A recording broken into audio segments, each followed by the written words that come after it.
Pocit viny ti najviac ničí tvoju dušu. Nie je to, čo sa stalo, ale to, čo si nikdy nedovolila.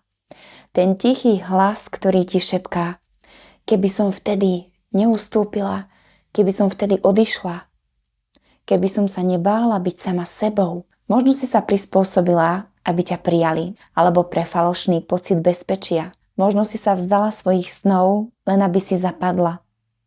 A teraz cítíš vinu za všetko, čo si neurobila.